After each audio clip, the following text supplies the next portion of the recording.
In our first two shots of the test, we see both phones exposing the scene in similar fashion, with well-balanced highlights and shadows. Colors are slightly more punchy on the XZ2 shot, and resolved detail is better. Looks like the noise reduction in the HTC is too aggressive.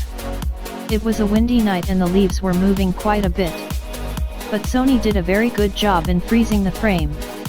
Much more detail than in the HTC photo where slower shutter speed introduced some motion blur.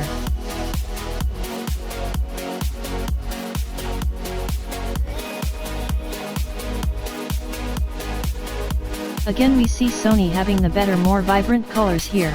The white balance is also very good as the light on top of the flower was very warm.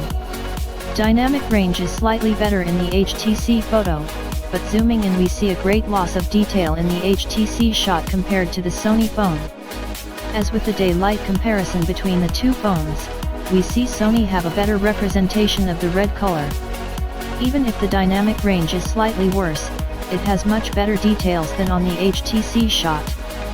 Noise reduction again is too aggressive, washing out fine detail on the statue in the HTC photo.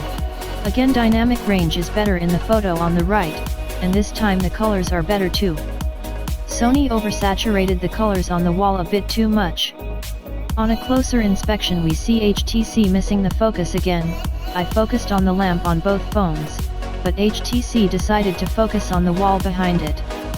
The pattern continues with Sony having the darker, more contrasted photo, with more vibrant colors. The U11 has the better dynamic range, but more muted colors. This time the detail levels are good on both phones, maybe slightly better on the left photo. In this shot HTC decided to use a much higher ISO value than Sony, and it shows. The photo on the right is much brighter, maybe too bright for its own good. Sony has the more natural look to it, with a good exposure, but surprisingly has more noise, but no benefit in detail.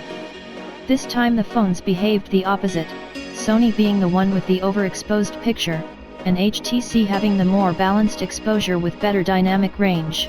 Colors again are more vibrant in the XZ2 photo, making it more pleasing to the eye, but detail levels and sharpness are almost the same with the HTC picture. This is the shot where HTC crumbles into dust. Even if exposure and dynamic range are as good as on the Sony, colors are too desaturated, almost black and white, but the greatest problem is the detail and clarity, being way too soft compared to the Sony picture. In this extreme low light scenario, both pictures are almost unusable. HTC has the brighter photo, but is very soft due to the extreme noise reduction, and Sony has the darker picture, but still retains some clarity and color information.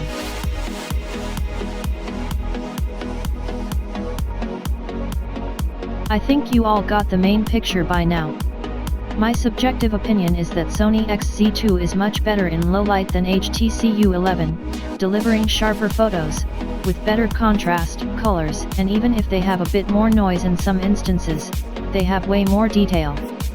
There are 2 or 3 shots where HTC was up to the task delivering similar if not better results, but it's definitely not enough to be on the same level as Sony at the end. I will let you watch the next set of pictures without commentary, for each one of you to make your own opinion.